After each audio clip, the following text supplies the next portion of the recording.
Hello, people of Defend the House, and welcome back to another one of mine and Jameson's long monthly review roundups.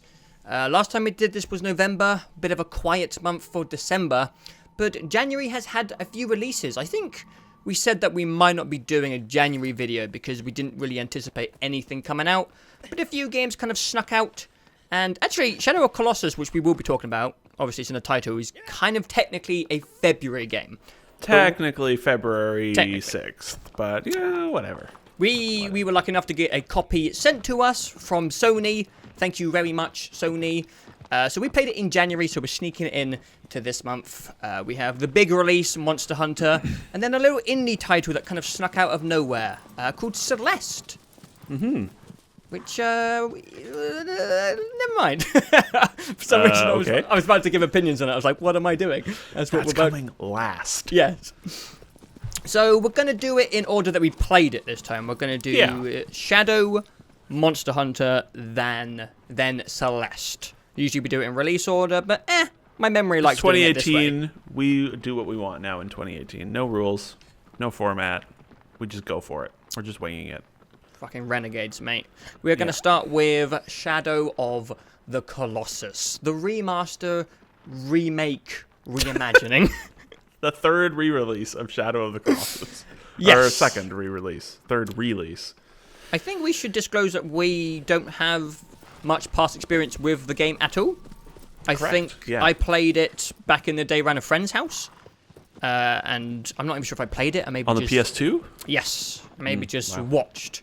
And I just knew how the game played and what it was about, and that it was kind of held very highly in people's regards as a masterpiece from years ago.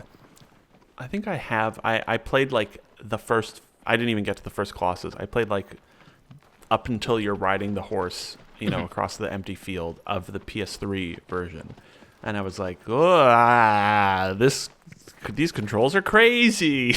And then I was like, I'm going to try something else, and I never went back to it. But yeah, I had always been, it's one of those games. Yeah. Revered masterpiece. Everyone loves it. It's like one of the most famous of the Sony exclusives, especially from the PS2 era. Yeah. And I was super interested to try it because it was this, they, especially knowing that they had added newer control options and that this was like a full visual remake of the game. Yeah, not a retexturing, like built from the ground up, completely new. Yeah, and it shows, which we'll get to. So I went into it really looking forward to it. And I'll say this. There are two video games in this video that have things I don't really like a lot, which are melee combat and boss fights. I have a low history of liking those types of things in games for whatever reason. How about you talk about Shadow of the Colossus, and I'll jump in here and there. Okay, so I didn't know much about Shadow of the Colossus. I think I had I don't know. There's not actually. There's not that much to know about the game, but for some reason I had a bit of a skewed image of it, and I thought it was going to be different. I mean, it's essentially just a boss rush game. It's like 16 bosses. You ride your horse to it. You figure out how to get on it, and you stab it in the head. I thought the game. For some reason, I thought a large force of the game was emotion. I thought it relied heavily on the player feeling guilty. I knew before playing the game that these creatures are innocent and you are the one who is instigating the fight and you're just murdering these majestic giant beasts. For really no reason whatsoever. Yeah. Well, your reason is to resurrect your girlfriend, but like they just are wandering around doing their thing. Yeah. Yeah. And I kind of thought that was going to be a large crutch for the game. I thought it was going to rely on that. And I can say that I didn't feel anything when I murdered these beasts. By the end of it, I was very happy when I finally killed the bastards. Because they had been trying to thrash me off for like 20 minutes. I was sick of it. So when I finally plunged my sword into his brain, I was like, yeah, down you go, fatso. So after like 3 boss fights, I'm like, man, this game isn't going to resonate with me at all. Like, Yeah. I don't care about the Colossuses being cute. Or is it Colossi? Sorry, that's Colossi, the plural. yeah. So I was like, I'm not going to connect with this game. And I thought that was the only way you could connect with this game. But I ended up loving Shadow of the Colossus because it's actually more of a puzzle game than anything else, I would say. There are platforming elements, but in my opinion, the platforming is pretty simple. You just grab and you jump between places. Yeah. The majority of the game is, first of all, figuring out where the next Colossi is hiding on the map, which isn't hard, but it's a small part of the gameplay element. And then you see this big thing, and you just have to kind of piece together, okay, how do I get up to its weakness? Where is its weakness? Is there a novelty to this boss? Do I have to do something in the environment? And I liked it. I really liked the format of the game. It kind of reminded me of some of the design philosophies that Nintendo use in Zelda and Mario, where they're like, here's one idea, and let's see how many different ways we can introduce gameplay elements with this one novelty. Like, sometimes you jump into Mario Galaxy, and there's a planet, and then this planet has a gimmick, and it's like, how many different things can we do with this gimmick? And sort Shadow felt like Celeste a little bit. It's like, here's this core, and yeah, it's all playing with playing with new mechanics built around that core. And Shadow's like, we have this one thing, which is you find a giant beast, you climb the beast, and you kill the beast. And there's 16 of them in the game, and each one is different in size, in scope, in how you take it down. And some of them are some of the best cinematic experiences I've ever seen in video games, ever. I think some of the Colossi are just phenomenal to fight against. And some of them are quite the opposite, where they're slightly too cryptic with how to take them down, and they're just not as fun or cinematic to conquer. And there's some strange inconsistencies across the game, but I found that I enjoyed around 75% of the encounters with the Colossi. Some of them are fucking amazing, and some of them are just a stupid nightmare. And for anyone who has played the game, I would say the 13th Colossi is... Colossus. Singular, Colossus, plural, Colossi. Colossi. The 13th one is my favorite. It's like the size of 15 skyscrapers stacked on top of each other, and you have to like jump off the horse onto its wing, and it's just mental. It's just absolutely bonkers, and I think it's amazing. And then I didn't like all the smaller ones. Number 14, number 15, number 16, and 11. 16 is a massive one, but I didn't like how the last boss played out. So there was this weird period for me where, I don't want to call it a honeymoon period, but from Colossi 1 to 13, there was only one which I didn't like, which was number 11. And I was just having an absolute blast. It's a simple game. Get on your horse, go to the Colossi, figure it out, stab it in the face, move on. Yeah. The ending for me, the ending run of the Colossi, 14, 15, 16, kind of brought it down a little bit for me. Number 14 is kind of interesting. It's like this little dog thing, and it's like a puzzle. I don't want to spoil it for people who haven't played it, but number 15 is just another big guy with a club, which you've seen before. And number 16 is this big guy, which you have to climb, but you have to like bow and arrow specific parts of him while balancing on a part of his hand that you can fall off, and if you fall off, you go all the way down to the bottom, and it was just so frustrating. So I think, well, I'm going to move on to you, but I feel for most people who enjoy platforming games and games with puzzle elements, this game is stunning to look at and has amazing music and sound. I think we can say the majority of people who play this game will mostly enjoy it. I think the majority of people will really like this game, but from my opinion, there's some inconsistencies in the design of the Colossi. I think I read the person who made the game, so I don't know his name, wanted there to be like 24 of them. And I think there should have been a few less, like 12 or something. Because near the end, the novelty of climbing big beasts was starting to run out a bit. and the pacing for me was ruined near the end. But overall, I think the game looks amazing, and I think it's really astounding how a game from 2005 with a really nice fresh coat of paint can still hold up against AAA titles today, in my opinion. Some of the moments in this game are more cinematic than anything else I've ever played out there. Like, maybe Naughty Dog stuff comes close, but, like, Jesus Christ, some of the later stuff in this game is really fantastic. Cool. Yeah, I'll maybe transition and say that I've only played up until the guy with the big beard in the underground cave. Yeah, it's like number 5 or 6. Yeah, he's okay. To carry on with the good stuff, yeah, it looks crazy good. The the new visual treatment is quite exceptional, I would say, for the most part. Obviously, like, there's some elements where it's like, oh, this environment's like maybe a little simple, like geometrically, because it's a PS2 game, but that's fine. But like, nothing about it looks old. Like, it looks 100% like a brand new 2018 PS4 exclusive game, which is great. It looks phenomenal. Yeah. Some of the best HDR I've seen as well. That opening cutscene, woo, looks good. I definitely think, like, as an audio-visual experience, it's tremendous. Visually, like I said, but also I think the music is wonderful. Like, really, really, really wonderful.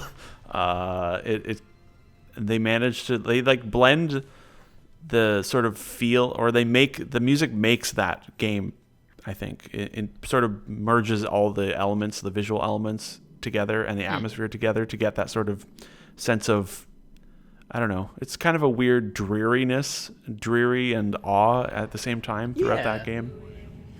And the sound design, of the Colossi are great. I love so much the voice of Dorman, whatever, the god. Yeah, I think that you're right. talks I think it's to Dorman, I think, something like that. I love the sound design of that voice. It's so good. The way it's like echoey and is like male and female and booming, and I have not gotten tired of hearing that voice. I also would agree that it feels really unique still, which is really kind of crazy. It is crazy. Like it's like simultaneously, it's not unique at all. Like, it's been this sort of general idea of like a cinematic, I wouldn't even say boss fight, but just like a really cinematic encounter where you're climbing on things, I feel like has been done to death post Shadow of the Colossus, especially by someone like, Naughty Dog Games, stuff like that. But it still feels completely unique because of the visual and the sound design and the general art. And even the format, it's like, oh, this is a cinematic boss rush game. Like, it's, if you break it down like individual elements, maybe not actually unique, but I would say the overall package still feels very singular, even compared to the only other game I've played from these guys is the Last Guardian, which is like, visually you can see the similarities, but they are not really comparable in terms of how they feel. And that's crazy. It's like 14 years old, and it's and it still feels original, and holds up, like you said. Like, it feels like a 2018 game, not just visually, but it. Yeah. I would also agree about the pacing, even though I've only played 5 of the Colossi. It's like what, 10 hours? 9-10 hours? Yeah, maybe a bit longer depending on how much you struggle with some of them. Yeah.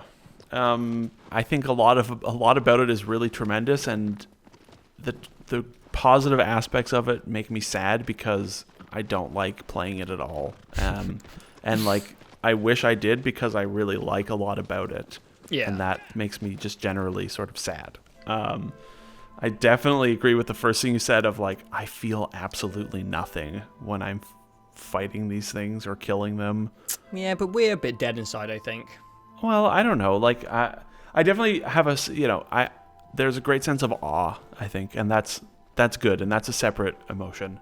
I think it's also when you're conscious that the game might be trying to not emotionally manipulate you, but is suggesting that you should be feeling in a certain way. And I personally knew that the game was trying to force an emotional feeling on the player. And when you're thinking about it, it's very easy to combat it when it doesn't feel natural. Does that make sense? If I'd played this game when it first came out, it probably would have been much more natural. But I've heard about this game for years and about how you're supposed to feel so shit about it. And kind of knowing that... Actually, the only one I felt guilty about was one that kind of looked like a dog. Oh, no. It reminded me of a dog and I felt sad. But apart from that, the rest I was kind of happy to slaughter. Yeah, like I would say I did a decent job personally of going in not knowing, like obviously in the back of my head I know that like it's, they're not bad, the Colossi. But I would say I went in like pretty blank slate, and I just, I get that initial sense of, wow, this thing looks amazing. It's so gigantic. It's really, unique looking, the music, the visuals. Wow. And then, that's one of the main aspects of my problem with playing it, is that I just feel nothing at all at any point when I'm playing it. Like, I don't feel guilt for killing them. I don't feel fun or joy. I wouldn't even say that I feel negative emotions. I just feel like nothing. Like, it's just like, okay. When the 4 that I've killed, when it was over, I was like, well, thank God I never have to do that again. I think there's a sense for me. I think a big part of it is the sense of awe. Oh, for sure. There's something about like the childish part of my brain. When I was younger, I always wanted a game like this, which sounds stupid because this existed back in 2005, and I should have just played it. But I remember in the Xbox 360 game era being very excited for the game Lost Planet. Is it Lost Planet? Yeah. Is that the one, the ice one with the big beasts? Yeah. I remember being excited about it because there's just something in my brain as the childish part of it that thinks massive monsters in video games is really exciting. Boy, Joe, do I have a game for you. Oh. It's called Monster Hunter World. But, I mean, big monsters. And, like I've seen encounters in, like, God of War games, but it's very scripted. Yeah. And Shadow of the Colossus just puts you at the feet of these things, and there's no checkpoints, there's no cutscenes, you just have to figure out how to get up it and destroy it. And it just feels like a real battle, no matter how scripted their movement is. I know it's not organic, but it feels natural, and like you're against the odds. And the novelty and awe of climbing these big beasts was something I think I've wanted for a while, and I don't think a game's done it better. And part of the fact that this was available in 2005 is kind of shocking to me. Yeah. I definitely. It's crazy. Yeah, and I like, so, I also have problems with how it controls and the camera. Yeah, it's not perfect. I wouldn't say that the controls are bad, they're just weird. I would say I had more problems with the camera than the controls. Yes, I would say the camera is actively poor.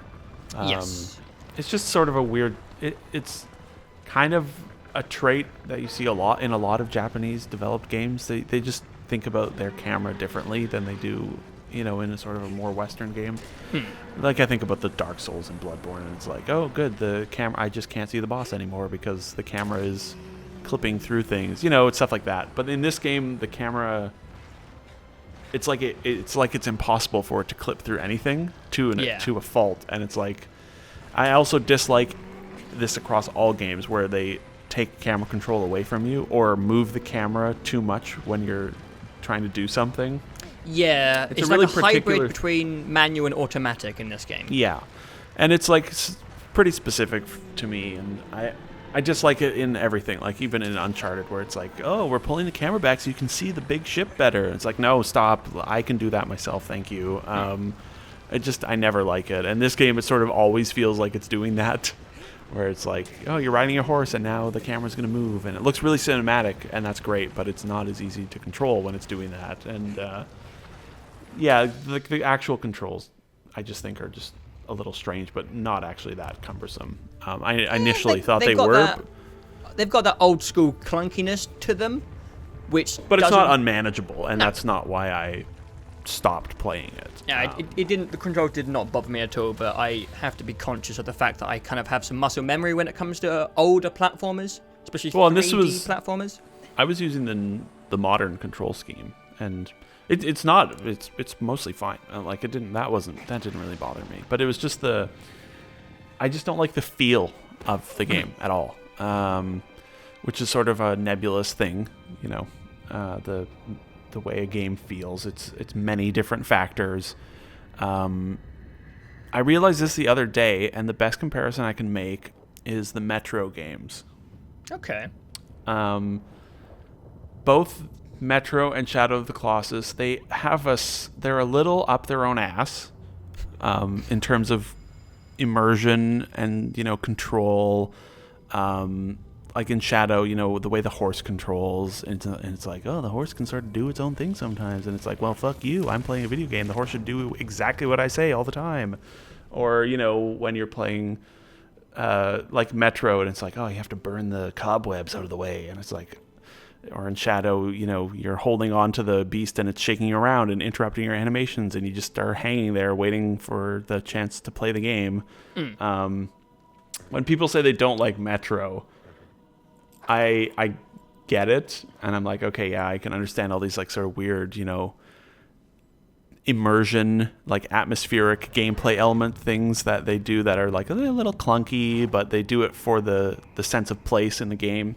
Right. And I understand that, but in Shadow, I experienced that for the first time with a game where it's like, I don't like how in love with itself this game sort of feels a little bit. Team Ico are definitely a company who prioritize an experience over fun factor in many areas. And I don't know if we ever did we talk? We did do a review of The Last Guardian.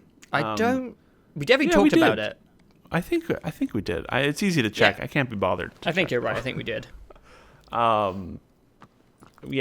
should have said at the beginning. I played 40 minutes of The Last Guardian. It was possibly the most unplayable game I've ever experienced in my life. I just couldn't deal with it, and I played 40 minutes and uninstalled it because it was sickening. Like, genuinely, it was so disorienting and infuriating. So maybe not the best history with this team's games. But yeah, and like I said to you as well in chat a while ago, I feel like sometimes I'm cursed to have a bad time with these games, with his games. Oh yeah, you did mention this. It's like that bridge jump to the fourth or third Colossi, or fourth maybe. And you even sent me a picture beforehand where it's like, oh, this bridge, and I was like, oh, how bad can it be? I knew about the bridge because I think it's quite notorious among players of just being just an asshole. So that bridge, I would say, epitomizes how it feels like. It feels to me that's how the whole game feels to me. Jesus. So the bridge, I don't know. I guess I'll record footage of it. Oh god. Oh my god. It's just a bad jump, and like your character just doesn't really. Sometimes he'll decide to make the jump, like complete it and grab on, and sometimes he won't. And if you fall, you have to swim back, and he does a really weird slow swim animation, and then you try it again. That one took me, I think I got it on my 7th try. That's nasty. I think it took me 3 attempts, and I never missed the jump. I just really didn't understand what you could grab onto. Well, yeah, that's part of it as well, yeah. I wasn't sure if I was supposed to grab, let go of grab, then re-grab. Yeah. It was early enough in the game where I didn't understand the grabbing mechanic, so I kept letting go and falling off. Yeah, so I missed... I looked up a video after my second attempt. I'm like, I don't understand where I'm supposed to be jumping to onto this pillar. And then I saw you're jumping onto the side facing you, and I was like, okay. And then I tried 4 more times or so, and he just would get like 1 foot away from grabbing on and just fall. And I don't know why. I was doing everything right. And later with the first flying Colossi, where it's like, I grabbed its wing once and then fell off, and it took me another 8 attempts before I was able to grab onto it again, and I don't know why. Yeah, I don't know why either. But yeah, I wish I liked playing it, but I don't. I really hate everything about playing it, but also don't find the loop very engaging. Like, I just, you get up to the Colossus and it's like, okay, now you have to figure out how to get onto it. And I just sort of think, I don't I'm good. I don't really need to. It's the first game I've ever played where I have really, really, truly felt I would love to just watch someone play this and not have to play it myself. You can do that. There'll be many Yes, Let's with the Plays power of of YouTube, I probably will still do that. Or, I don't know. I'm sort of tempted to continue to poke at it, but I know myself. I should just watch it. I don't normally feel that way. I can tolerate some weirdness sometimes, but yeah, I've never felt about a game where so much where I've just like, I just don't want to play this, but I want to watch someone else play it. Yeah. So yeah, man, it really bums me out because, like I said, I really do like a lot about it, and it's not even like it plays that poorly. It's just I'm just a weirdo in a lot of ways, and It's had a shame. terrible time playing it. Because I think I've maybe undermined how much I enjoyed Shadow of the Colossus. Yeah, you devoured it. I adored this game. Yeah. And it really kind of came out of nowhere, because, not the game, I was just not anticipating enjoying it that much. I don't know why. I'm not sure what I was thinking. I just didn't think that a game from 2005 would age that well. Yeah. And I absolutely loved the loop. I loved the format. I loved taking on the big beasts. 4 of them out of the 16 I didn't enjoy, but that doesn't take away from how much I enjoyed some of them. Yeah. I think I would put like 3 of the encounters up there with some of the most fun boss encounters I've ever had in my video game history of playing games ever. I just absolutely adored fighting some of them. And I think we're like on polar opposites, where like the majority of people will probably be maybe like in the middle, like, yeah, this is a good game.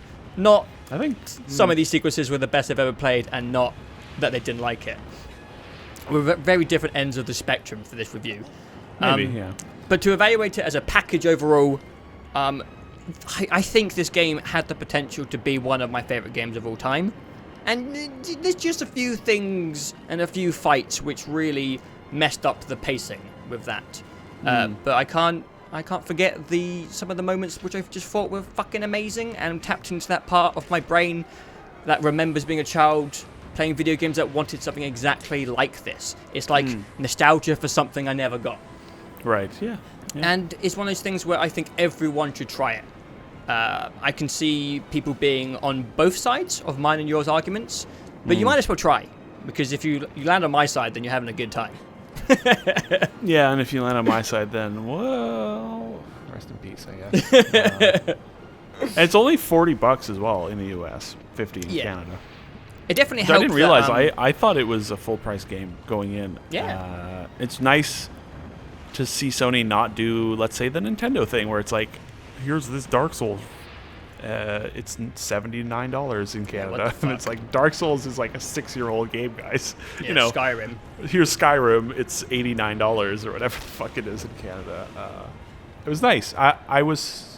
It's a small thing, honestly, but it's like, you know, hey, we know that this is a 14-year-old game. Yeah. Here it is at a reduced price, even though it looks fucking incredible. It does. And is clearly been worked on for a long time. Yeah. I think the closing thought is that this game should not be as good as it is just for a 2005 remake. It's nuts. If I played this in 2005, I probably would have shit my pants. I can't even. I understand. Like, you know, like there's so many games which are held up to this prestigious level, like the old Zeldas, and it's like you can't replicate that feeling. If you go back and play Ocarina of Time, which I did like 2 years ago, I'm like, this is a really good game, but I don't connect with that feeling because it's gone. It's lost in time. You had to be there, and while you can relate to nostalgia, you can't jump on that train. And this is a game which people have been nostalgic about. And I played it, and I kind of feel the same way as they did back then, which is insane. Actually, that's nuts. Cool. That's cool. Yeah, I wish it shocked me. It's absolutely shook me. Yeah, awesome. I wish that's I desperately wish I was feeling that way, and really, really it's weird to be like, negative and like say this game really disappointed me, but it's not really like I wouldn't really blame a lot of it on the game. It's just like I'm just a weirdo with weird tastes and get really turned off by things. Very mature of you, man. Very mature. Yeah, like I think maybe like I said, one or two elements not great, but like I can recognize 90% of why I dislike it is because I get pissed off and turned off by really small specific things in games, and this game has like 6 of those, and I'm just like, nope. Yeah. So yeah, let's transition, shall we, from one game with monsters fighting, swords, horses. Are there horses in Monster Hunter World? No, you tried. Okay. Cats. Cats are just like small horses. No. Yeah. Speaking of bad cameras and weird controls, Monster Hunter World. God damn it! The other transition was way better. Monster Hunter World. Speaking of cool Japanese games that are on fire, like on fire in a good way, success-wise, and everyone loves them, Monster Hunter World. Monster Hunter World. So you haven't played this game, right? Correct. Except for the beta. I didn't pull an Evil Within and buy it and secretly play it. I'm not that crazy. Yeah, I played the beta, the first beta, the open beta, whatever it was. I don't know. Yeah. They did like 4 betas. I played that for an hour and a half with you. Yeah. I hated everything about it. Yes, which is understandable because I'm going to get into it, but this game takes a long time to click with you if you are a brand new player. So I've really been looking forward to Monster Hunter World. I think I even said it was my most anticipated of 2018. And it's not because I think it's going to be the best game of 2018. I'm getting to that old age where I'm like, I want to have a go at franchises that I've missed. Last year, I got to try Persona. The year before, I got to try Witcher and Metal Gear Solid 5. And maybe it's just because I'm a nerd and I like to tick all the boxes and have experience in everything, but I was just like so excited to finally try and figure out what the hell is going on with Monster Hunter, because I've looked at footage and I was like, I don't get it. It just looks like you're slashing at beasts. There's many games that have done it and that look better than this. So why are people playing 2,000 hours of Monster Hunter and revering this franchise so highly? The first 15 to 20 hours of Monster Hunter are very strange. There's a lot of aspects of the game which aren't very intuitive for new players. A lot of people kept saying this is the one for new players. And I actually watched this YouTuber called Pro Jared, who's a big Monster Hunter fan. And out of interest, I went back and I watched his old Monster Hunter reviews of Monster Hunter 3 and 4. And in both of those reviews, he goes, this is the Monster Hunter to start if you're a new player. And from that, I've concluded there is no Monster Hunter which is the one to start with. Because I started with Monster Hunter World, and I didn't know what the fuck I was doing for 20 hours. And it was getting to the point where I'm quite easy to please when it comes to video games. Boy, that's sure true. I just like games. Yeah. And even for me, during the first 20 hours, I wasn't in love with it. The structure of the game is really unusual. I didn't do much research. I thought it was kind of open world-y. And the way, like the whole way it's laid out, and they don't even describe it or explain it for new players. It's very lifestyle game-esque in the format of something like Destiny, which was really strange to me. You have a tower. Any Monster Hunter fans can be very frustrated that I'm comparing it to Destiny, but I'm talking to you, and we know Destiny. When it comes to the lifestyle game format, our closest example is Destiny. So you have a tower, which is called Astera. You have different areas, which are very similar to the planets in Destiny. And you have stuff like strikes and bounties, which you could do in any order you want. When you first start playing, kind of like in Destiny, you do have to unlock the planets in the first place. But you get there within like 10 to 15 hours, and then the game opens up. And you can get a grip on it, but there's just something a bit uncomfortable about playing a game when you don't feel in control about what's happening and you don't really know what you're doing. Maybe it's just me, but I like knowing what I'm doing. And this is the longest I've ever played a game before that feeling set in. Oh boy, wow. Like the way the game starts, you go up to a quest board, and it just says post a quest or join a quest. And I'm like, join a quest? I just want to do my quests. And then like this big list of quests comes up. I don't recognize any of them. It's got like different names underneath it. And I'm like, okay, I guess I post a quest? And then I post a quest, and it's like waiting for 3 people to join. I'm like, can I just go on my own? And it's like, yeah, you just got to press this button and triangle, and then you can go on your own. And as a newcomer, it's just so baffling. And then slowly but surely, the pieces start to fall together, where you're like, oh, this is supposed to be a very multiplayer-focused experience. People can jump into my fights whenever they want. I can send out SOS flares and draw people in. I'm posting a quest because everyone in my session can see it and join to help if they want. You can break this all down, but the game just doesn't tell you, like, any of it. It gives you, like, the basics. Like, there's combos for weapons. It doesn't tell you what they do. It chucks you into a map full of, like, 1,000 ingredients you can pick up, and it doesn't even tell you, like, what anything's used for. And if you want to play Monster Hunter, there's no way to start except for jumping in, and you have to want it. Like, this is the reason why I was, like, really trying to put you off buying it, because you're like, I want to try it. And I was like, you don't try this game. You have to really go for it. And you have to kind of you have to deal with the fact that for, like, 15 to 20 hours, you're not really going to understand everything that's going on. And when it comes to combat, it took, like, 20 hours before I found the weapon which I liked. I was using the bow and arrow for a while, and it was fine. I used it because it was working for me. It's like a medium range weapon, and I can keep my distance from the monster.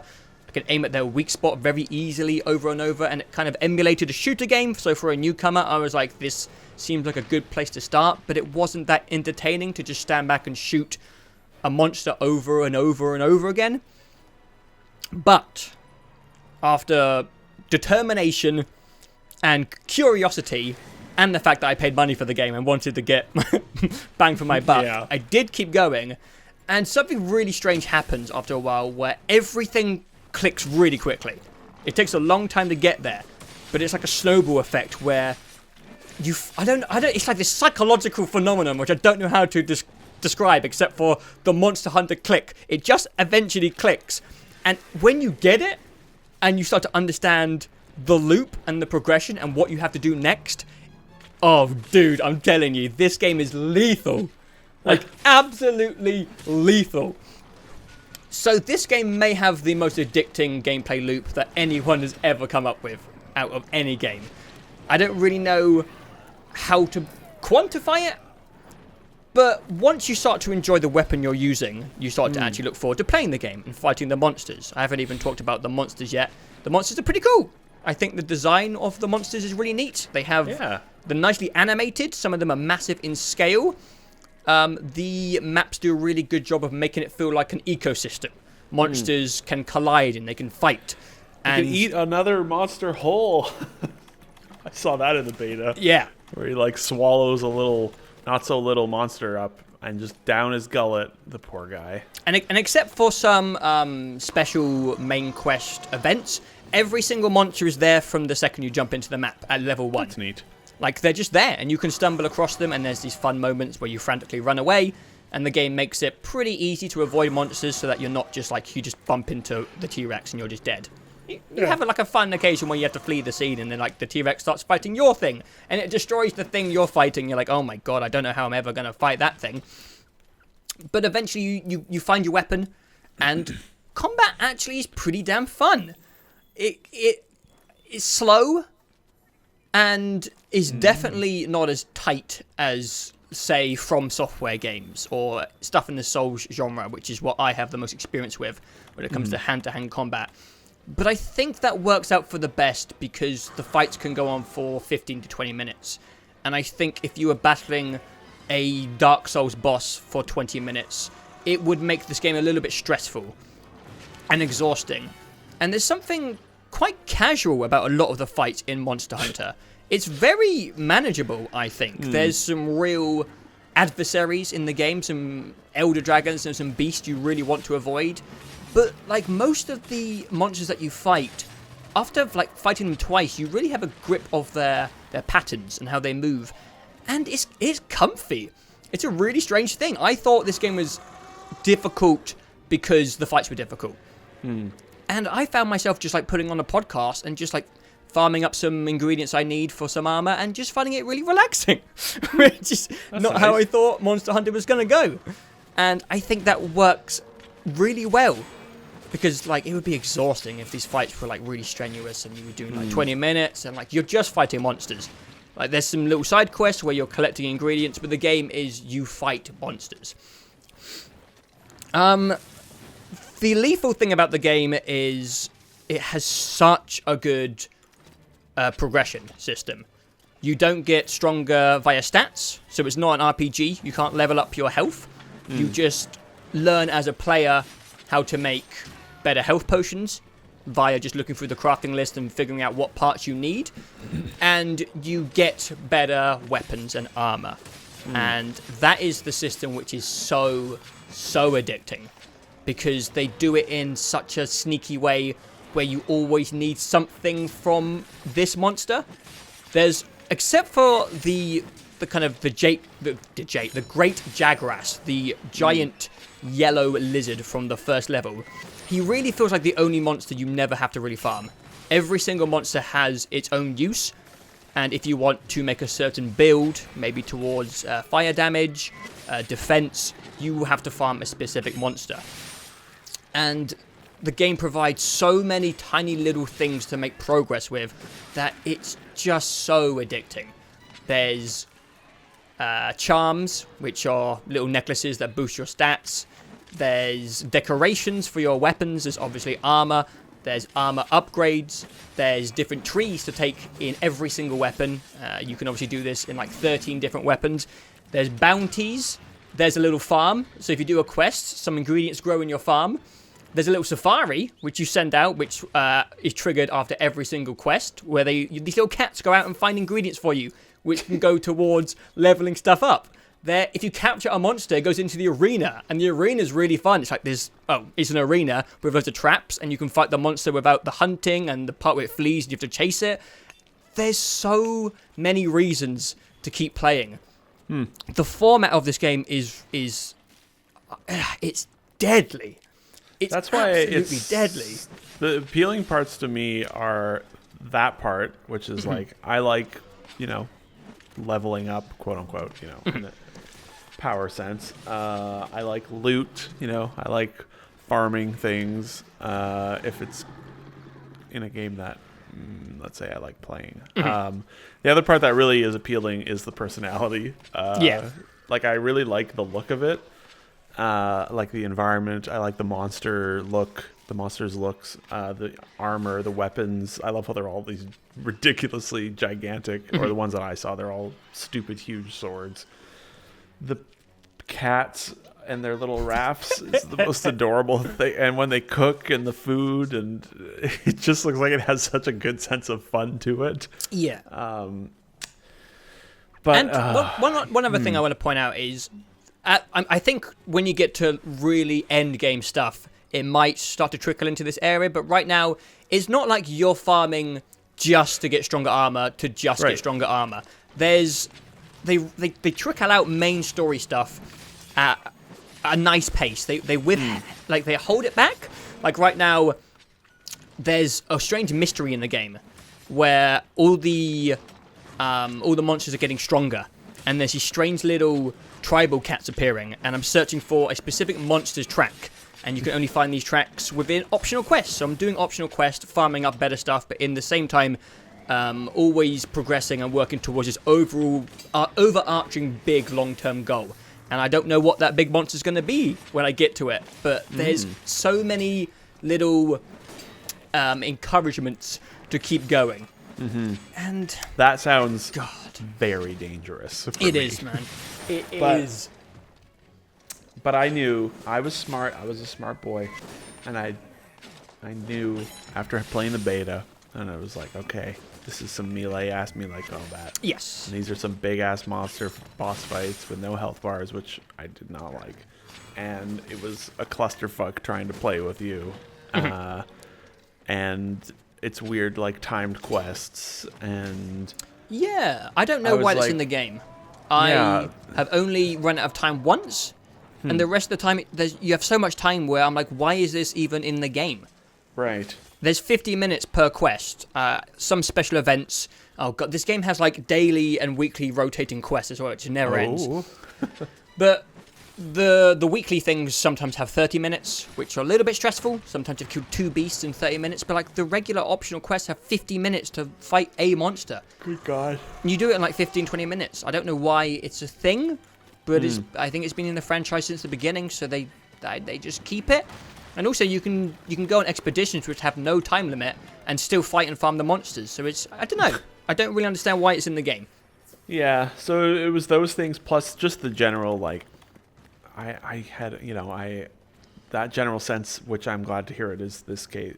This is the case where it's like this game is maybe a little too complicated for its own good, and is not interested in telling you how to do things in a way that just seems detrimental, like unnecessary.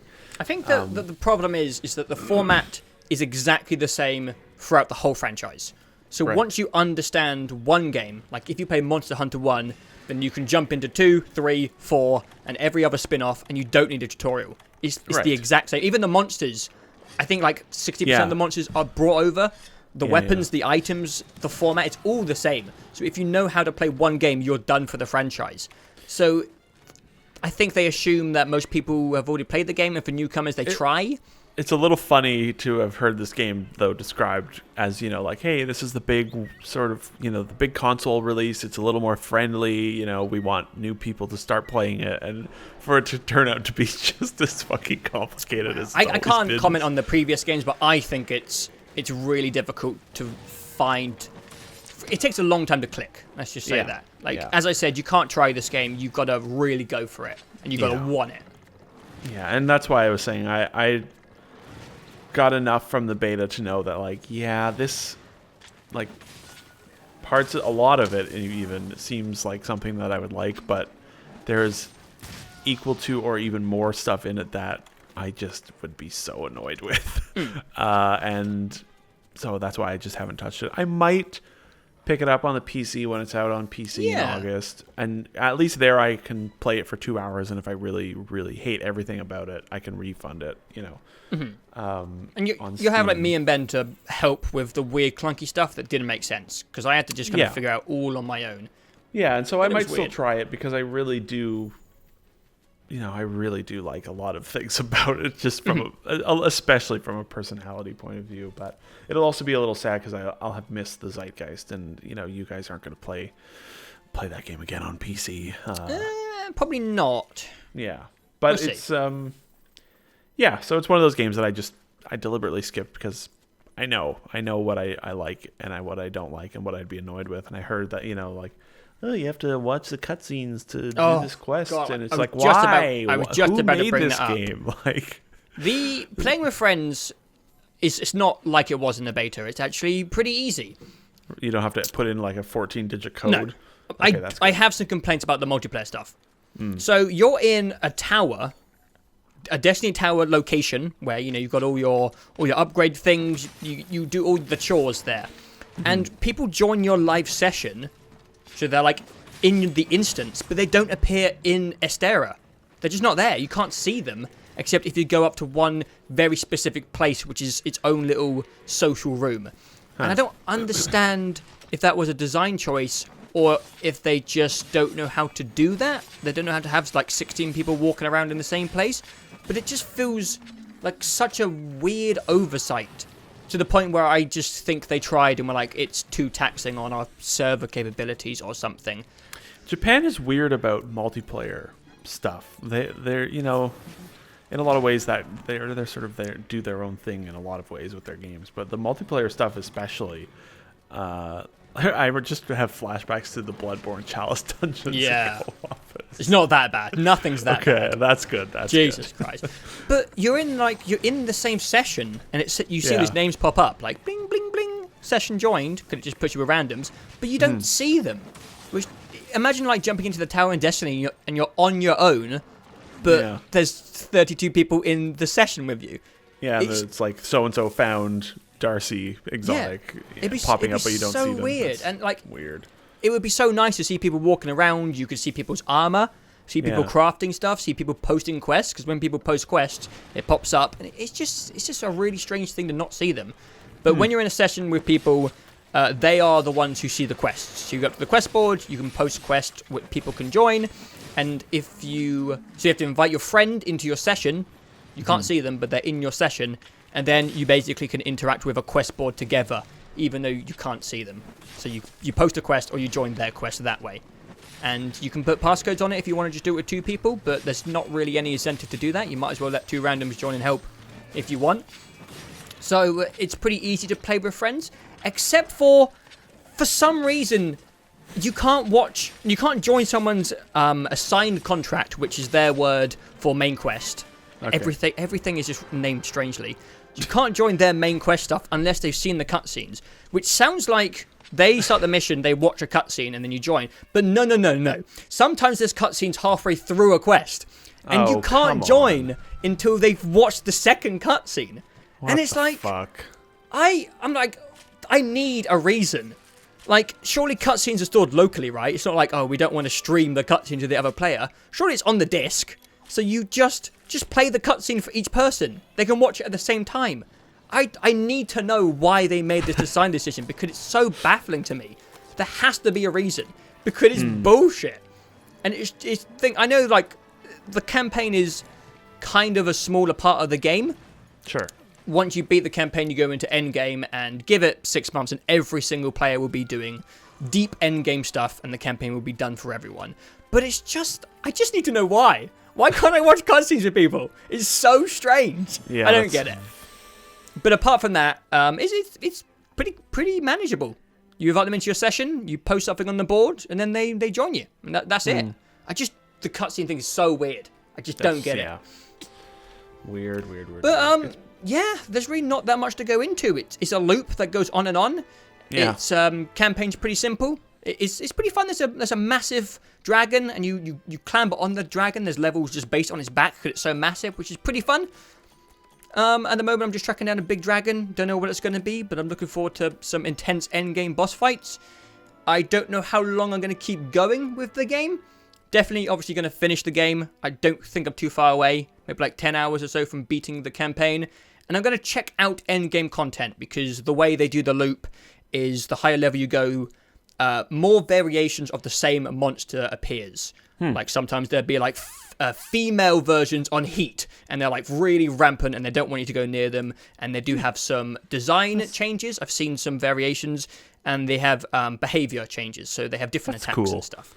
I don't know if I'll be one of those guys who plays 400 to 1,000 hours of this game, but I think it's a really cool format that's possible. Yeah. And that if you want to play 60 hours of the game, get the credits and leave and have a good time, that's cool. And if you want to just play this game forever, that's an option. For a format about fighting monsters, it's really an achievement, I think, in design. It's cool. It's really also cool how much of a massive success it's been. Like, yeah, I didn't think it's selling crazy well in Japan, but it's also it's caught on like wildfire in the US. Like, it's sold it's already over 6 million units or something in total. But like, I'm trying to think if it's awesome has to see any correlation with Destiny being in a bit of a slump, because I think it's that definitely helps. in the same genre, and it just seems weird to me that Destiny 2 for the community is in maybe its lowest point. Just as Monster Hunter came out, which for a lot of people who like the format of games like Destiny and a Division, it ticks all that boxes and more. The format of Monster Hunter is so much better than anything Destiny has ever done. If Destiny had the same format as Monster Hunter, it would be incredible. I would love for Destiny to have the same format. I think Destiny's slump certainly got more people that play Destiny to try it and then also hooked on it. It's only a theory, but the timing seems good. Yeah, if nothing else, it was like, well, that good timing on Monster Hunter's part. Sucks to be Destiny, I guess. It's also hearing you say, talk about it. It's like, wow, how have they still not fucking figured Destiny out? Like, yeah, I know. Destiny's just a shooter. It's not complicated. You're not like crafting things. Like, how would, when you say like, oh, you could play 50 hours or 4,000 hours, and they've been making Monster Hunter for a decade or more 10 or years, whatever I think now. like 2005, the first one came Yeah, out. not really changed much. No, I don't think so. How has everyone not figured out how to do that yet? Yes, it's really weird. It is, yeah, it's strange. Like, it's right there in front of you. Just imitate it. You're allowed. I don't know if you've seen any advertising, but they have this very strange advert where they're interviewing people from all across the world. And there's like someone speaking Spanish about Monster Hunter, then someone speaking Japanese, and they're all playing together, and it's like their marketing is like, this is for everyone, and it's called Monster Hunter World. And even in the game, if someone's from a different country, their messages come up in their own language, so you can't understand people. So you have like the little communication hotbar, so you can just say like excellent, and it just comes up in Spanish. You're like, I don't know what you're saying. That's hilarious. Why did they do it this way? Just translate it to my language. It's so dumb, funny. but like it doesn't matter. You don't need to communicate with strangers to play the game. It's just like one of those silly quirks that's interesting and Some stuff of that those you little only see out of quirks- Japan. Yeah, some of those little quirks are like, why would you do it this way? But in a way that is charming and endearing. Yes. And it's like, this is harmless and hilarious, and I love it. Yeah. This game's got some very unintuitive systems that, to people who've been playing Western RPGs, will just find confusing and odd. But if you have some spare time to invest in a lifestyle game, because that is the genre, it's not an RPG. It's something more along the lines of what Destiny and The Division have been trying to do. If you're into the genre, I would say give it a go and be a bit patient, because when it clicks, it's pretty damn good. And it seems like if you're already a Monster Hunter fan, then you've got like a real feast in front of you. Yeah. Like the feasts that the cat serve you with, like 18 shrimp and 4 steaks and a turkey and yeah. But I had some worries my first 15 hours of Monster Hunter that I wasn't really going to get into it, and those have disappeared, and I'm very deep into the Monster Hunter I saw that playtime grind. Counter you posted this morning. It said 55 hours. Yeah, it's like 2 weeks or so that jumped up very quickly as well. Oh. But yeah, looking forward to playing through the rest of it and checking out Endgame. Don't think I'll be one of those 1,000-hour people, because too many games. Not enough time, but I'll definitely be checking out and seeing what it's all about. I'll be really curious to see where they go next with Monster Hunter. Yeah, I'm interested to see if they support the game as well. Maybe bring in any new monsters, some new hunts. I think they have already confirmed they're going to do that. Cool. I'm not sure. I think it's free DLC. I could be wrong. I might be misremembering. It will likely end up being another Destiny 2, where I just wait for new content after a while, and I like having games like that. Kind of like how when we had Hitman a few years ago, and it's just like something comes out and you weren't prepared for it, and it's like, oh, nice. I got a chunk of this game to play again this weekend. Yeah. I like having those.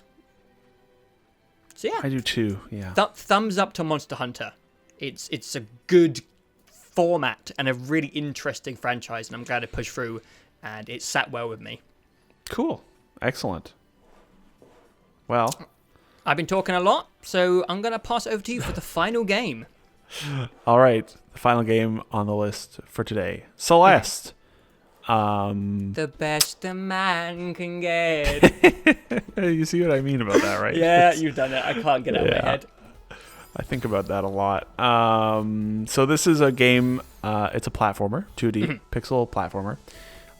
It is sort of came out of nowhere, as is the case with a lot of indie games. I first saw it from Dunkey, just a random dunk view on his channel. I've never heard of it. Yeah, I think I'd seen something of it on Giant Bomb just like a day before or something. Yeah, and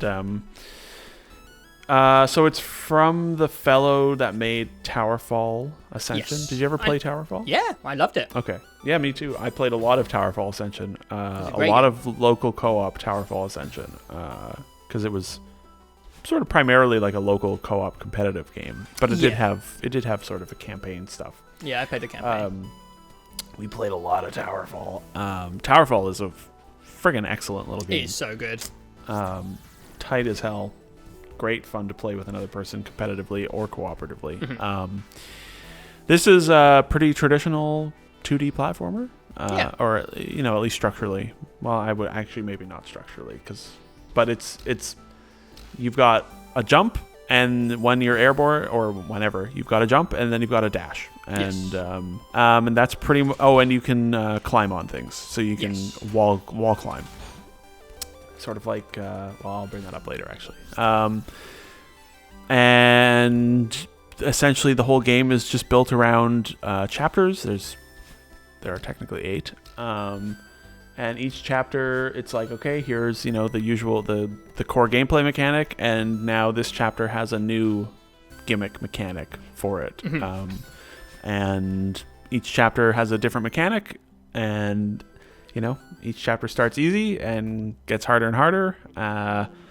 It's pretty simple. Yes. It's pretty simple to explain. And, we'll just get it out of the way quickly. There's a story as well, which is very much, you can just take it or leave it. I think what's there is fine. I think there are 1 or 2 moments where I was like, oh yeah, I can relate to this. But for the most part, I don't know. I think the story is like, yeah, I could have done without it, honestly. Like, yeah, I should probably it didn't get in my way. Yeah, I should probably just quickly clarify that you've beaten the game, and I am on chapter 4.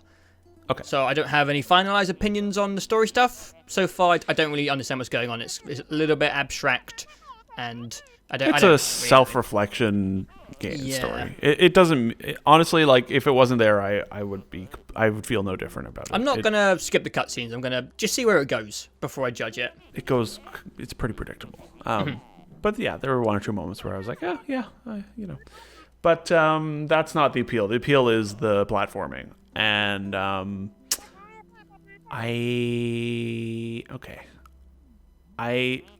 don't like being hyperbolic, but I think it's the best playing 2D platformer I've ever played in my life. Cool. From what I played, I don't think that's an overly dramatic review of the game. So far, what I played is pretty damn good. Yeah, I have weird preferences as established, and 2D, like platformers in general, I can be very hit or miss, especially 2D, where it's like, I find sometimes in 2D, if it's a lot of little things, but it's like all about the way it controls, and it's like, how's the air control? How touchy is the air control? Is there any momentum at all when you land on something? How much do you have to move the stick to get moving off of a platform? Stuff like that can really throw me off sometimes, because I don't have like a huge history of playing 2D platformers. But Celeste is the first 2D platformer I've ever played where it feels exactly like how my brain wants a platformer to feel. Nice. It's extraordinarily well made and is the tightest fucking game I think I've played in a long time. Just from a control scheme. It's like pixel perfect control, I think. Except for one thing, which we will get to. Yes. But like just the like I said, the way you move when you're falling, the air control, it's just the right amount. The combos you can do with the dashing, it's just the right, like, it's perfect. Everything about playing it, I think, is fucking incredible. We should get the one big, I don't know, negative, sure, I guess, out of the way, which is the game is a little iffy about reading directional inputs when you're dashing. The one that everyone will know if you've played it, likely, is that, it's like, I want to dash straight to the right or straight to the left, and you end up dashing diagonally and getting yourself killed. And I wasn't sure if it was the Xbox controller I was using. I've tried it on the left stick, I've switched the D-pad, and it's still a little bit clunky. Like, I was playing in Chapter 4, I'm at that place where you jump into those bubbles, and the bubbles kind of like project you. Yes. And that has been so far the worst area to encounter this problem, which happens quite frequently. And I don't know if it's me, I don't know if it's the controller, but I am meaning to go diagonally, and I'm going straight or just in the wrong direction quite often, to the point where it's a little bit frustrating. But we haven't really commented on the format of the game, which is kind of a screen-by-screen platformer. Right. Very Super Meat Boy-esque. So every time you die, you lose like 5 seconds of progress.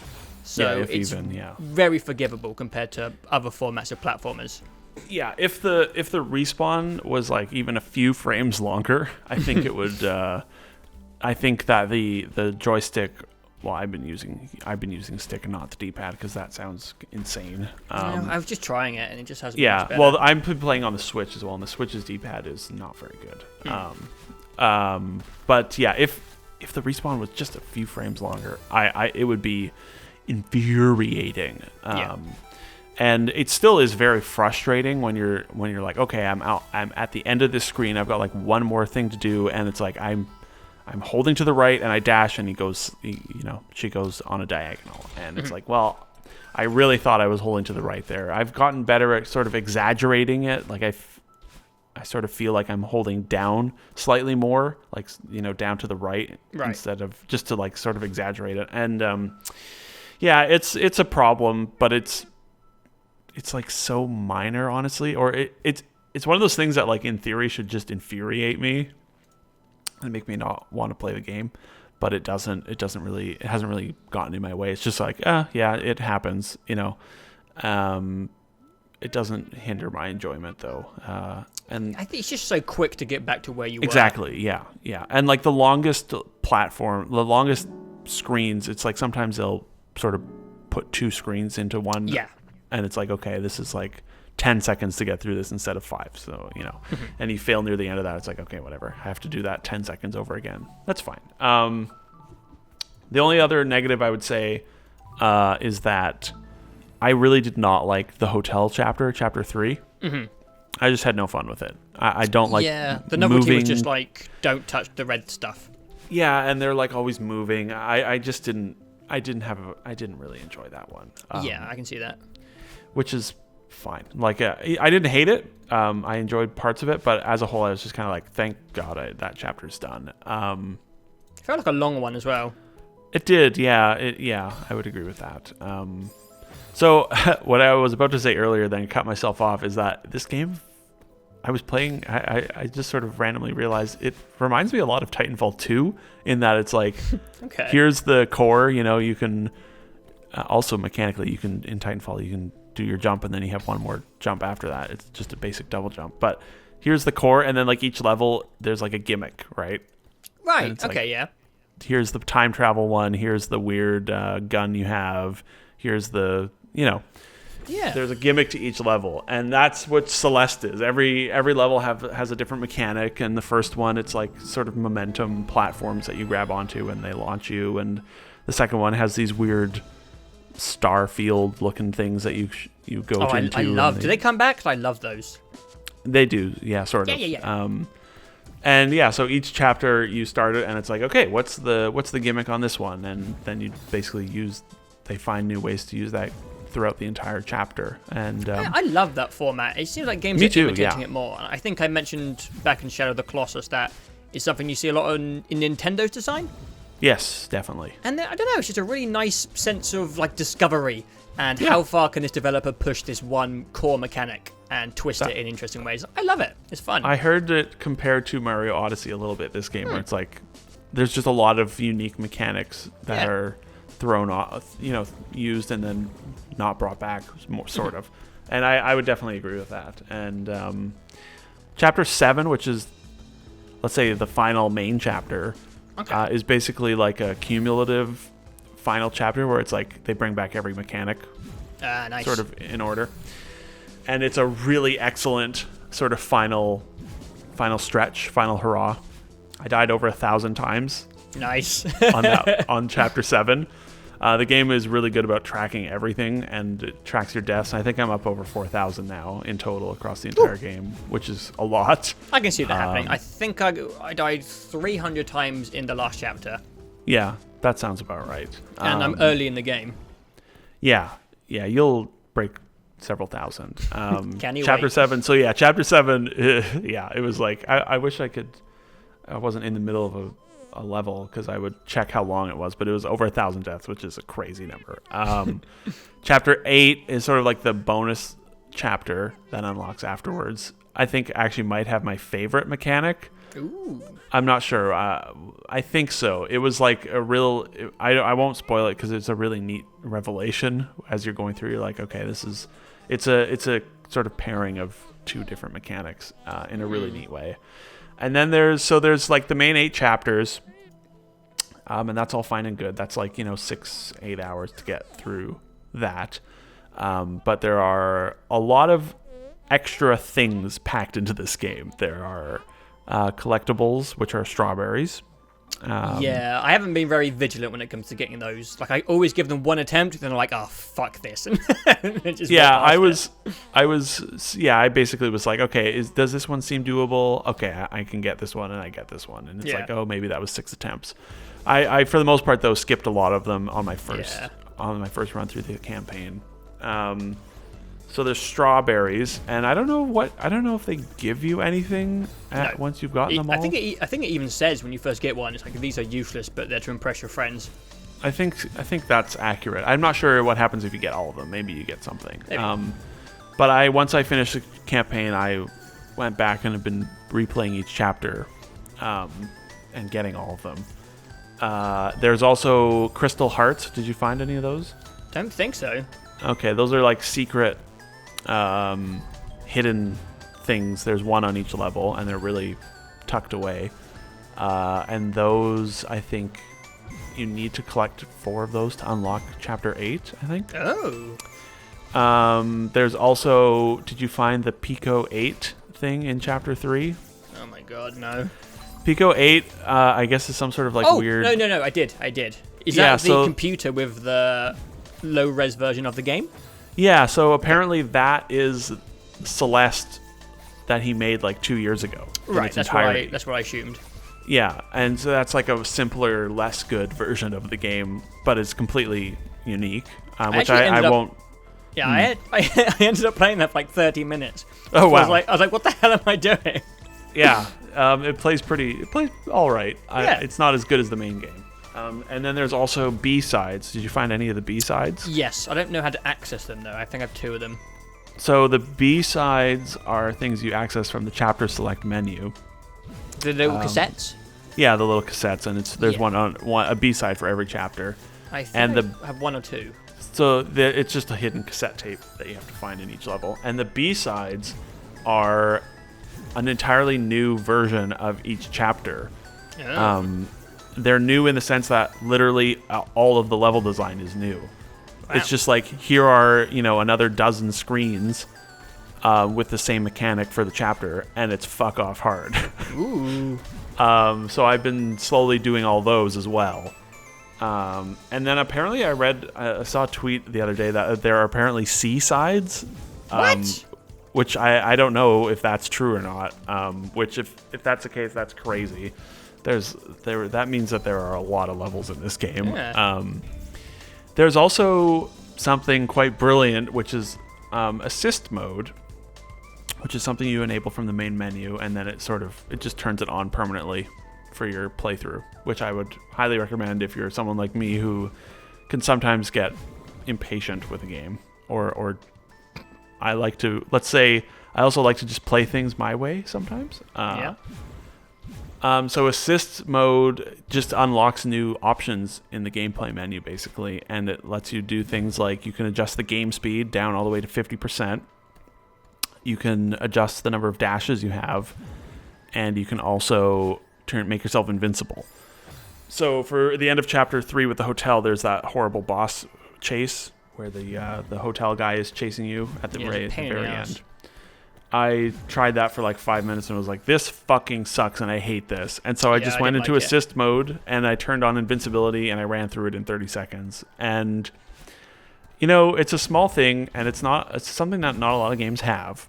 But having an entire mode or, set of options that are just like, hey, we know this game is hard. It's meant to be hard. But if you want to adjust it for your own personal preferences, go for it. Yeah. We don't care. Just do it. And I think that is so amazing. And I love that it exists because I also basically gave myself New Game Plus using assist options. Oh. By giving myself a second dash after completing the campaign. I was like, I want 2 dashes because because I do.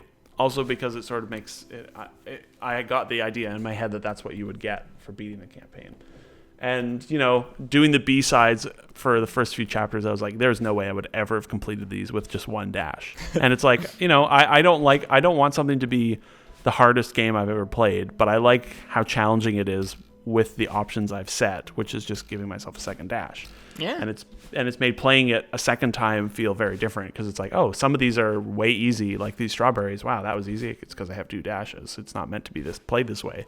But I just think that fundamental idea is so wonderful, and I hate having to like go outside of the game to circumnavigate some things where it's like, I don't want to deal with this mechanic, or I just want it to be easier for 5 minutes. I love that it's all just built in, and I've been playing the shit out of it and continue to. I think I have like 16 or 17 hours in it. Damn.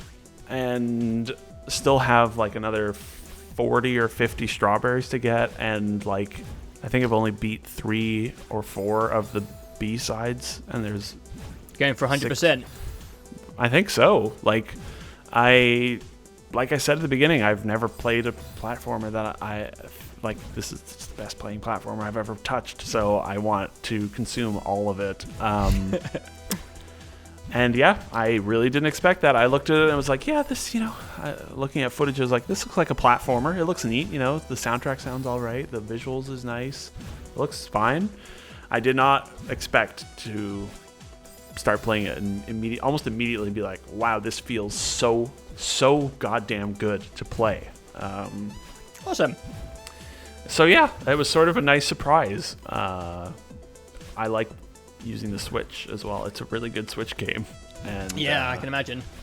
Yeah, I really didn't expect to be saying the best 2D platformer I've ever played in 2018, you know, in January or February of 2018. I would never have, I didn't think they could make something feel better, or like way better than Mario has ever felt. So take that, Nintendo, Miyamoto. You ain't got shit on Matt. Yeah. Matt makes games. I don't really have much to add to the conversation. I'm 4 hours in, and yeah, you're early. Yeah, I'm early. I'm really enjoying it. I was trying to. I was hoping that I would beat it by the time we did our review, but I think I just came up to you in Discord and I was like, I'm sorry, dude, but Monster Hunter is taken everything from me. Yeah. And I don't think I'm going to beat Celeste because I'm just playing Monster Hunter. But it also just gets consistently harder, you know, the further in it goes. But like, I jumped in for like 30 minutes the other day, and it's just a really nice thing to jump into, complete a few screens, and then stop. Yeah, so that's what I've been doing a lot of the times. And especially now that I'm in like the really hard stuff, it's like, I'm going to spend 30 minutes clearing this one screen, you know, and once I get into it, it's like, I have to clear this screen before I turn this off. I can't just quit, you know, because then I have to relearn the screen basically. And, but I'm looking forward to seeing where it goes, because I like platformers, and so far it's a damn good one. Yeah. Some of the late mechanics are neat, and highly recommend going after the B-sides, because they get really fucking hard in a fun way that I've really enjoyed. Do you have to rebeat the whole level to get the B-side cassettes you missed, though? No, you just have to find it. And then the B-side in the level. Back out to the main menu. So the chapter select, you know, you can select each chapter, but each chapter is also broken up into 3 parts. Okay. I haven't used that yet. Yeah, and the parts show you how many strawberries there are, and it shows you also when the B-side is in that part. So it's like, it's hidden in part 2 of chapter 3 or whatever. Okay, that's pretty nice. Yeah, it is. For the B-side for chapter 3, I turned on invincibility and cleared it in 30 seconds because I didn't want to play it. Yeah. But yeah, it's tremendous, spectacular, amazing, so much fun, so tight, and bless them for the assist options, because it really, it really goes a long ways for me, I think. It's been a pretty interesting start to the year. Yeah, it has been. I wasn't really expecting Shadow to click with me. I didn't know what I was in store for with Monster Hunter, and I didn't know Celeste existed. Exactly, yeah. So it's been a really interesting way to start the year, and a strong way, I think. Definitely, yeah. continuing the trend, of what we've sort of seen this whole generation of like games are just weird, and there's all sorts of them from all places and all sizes, and they're all pretty good right now. Yeah. It's a good time to be a gamer. Everyone's experimenting with different things. There isn't one genre that's kind of winning. Yeah, thank God. It's nice. Yeah. Right, So who knows? Maybe we'll do one for February. I think the next one, I wouldn't be surprised if the next one's not until like the second week of April, though, because... I was about to say, what is coming out in Feb? Anything? No, nothing really. Like, Bayonetta 2 is re-releasing, but like, I not much new, I don't think. Yeah, probably likely to wait till March, which we have Sea of Thieves and Far Cry 5. Yes. And anything else that sneaks out like Celeste did. Who knows, yeah. Who knows? Mm-hmm. But anyway, I think that wraps it up for our January review recap. If you played any of these games, let us know what you think of them down below. And we will be back in probably a few more months to talk about other stuff we have played. It should be a pretty interesting year. Thank you for listening, and see you next time. Bye-bye! We were given this copy by Sony. They really, really want you to disclose it. I played on the standard PS4, and Jameson played the game on the PS4 Pro.